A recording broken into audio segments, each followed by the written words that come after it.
আজ বলবো যে যশোরের বাবা মেয়ের কাণ্ড কি করেছে তারা দুজন মিলে। আপনারা নিশ্চয়ই সোশ্যাল মিডিয়ার বদলতে তা কিছুটা জানেন।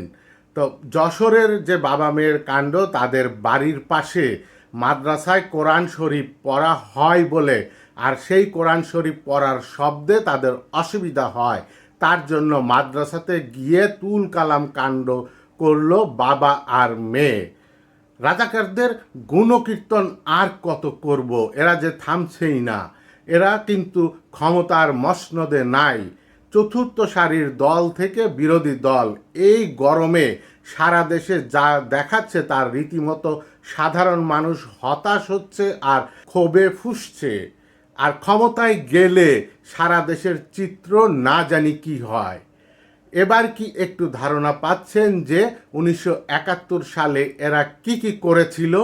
নিজের ক্ষমতা আর সম্মান বাঁচাতে নিজের মেয়েকেই পাগল বানানোর এমন নির্লজ্জ নাটক আর কতদিন চলবে? স্থানীয়দের কেউ কেউ অভিযোগ করেছে যে তার মেয়ে নেশাখোর, ইয়াবা খেয়ে আসক্ত হয়ে মাদ্রাসার সাধারণ শিক্ষার্থীদের মারধর করেছে এবং মানুষের গায়ে গরম পানি ছুঁড়ে দিয়েছে। একজন মহিলাকে তো মেরে মাথায় ফাটিয়ে দিয়েছে। নিজেদের ইসলামী দল দাবি করা এই গোষ্ঠী মাদ্রাসায় কোরআন পড়ার শব্দ সহ্য করতে না পেরে এমন নেক্কারজনক কাজ করেছে। এর প্রতিবাদে বিক্ষুব্ধ জনতা ওই লোকের বাড়ি ঘেরাও করে প্রমাণ করেছে যে বাংলার মানুষ আর বোকা নেই। তাদেরকে আর যা তা কিছু দিয়ে বোঝানো যাবে না। মানুষ এখন বুঝতে শিখেছে, এই দল সম্পর্কে জানতে পারছে গত 2 বছরেই।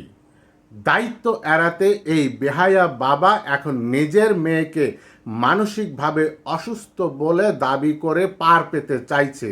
এখন প্রশ্ন হলো যে একজন ডাক্তারি পড়ুয়া মেয়ে কখনো মানসিক ভারসাম্য হয়? সে তো মেধাবী ছাত্রী, তার মানে ওই মেয়ে যা করেছে সুস্থ স্বাভাবিক মস্তিষ্কেই করেছে। যে ব্যক্তি নিজের অপরাধী মেয়েকে আইনের হাতে তুলে না দিয়ে উল্টো পাগল সাজিয়ে জনগণের চোখে ধুলো দিতে চায়, তার মতো নির্লজ্জ মানুষ কিভাবে দেশ চালাবে, কিভাবে আইন প্রণেতা হয়? যাদের অন্তরে এত বিষ এবং এই মাদ্রাসার প্রতি ক্ষোভ, এই মূর্খদের রাজনীতি করার বিন্দুমাত্র কোনো নৈতিক অধিকার আছে কি বলে আপনি মনে করেন?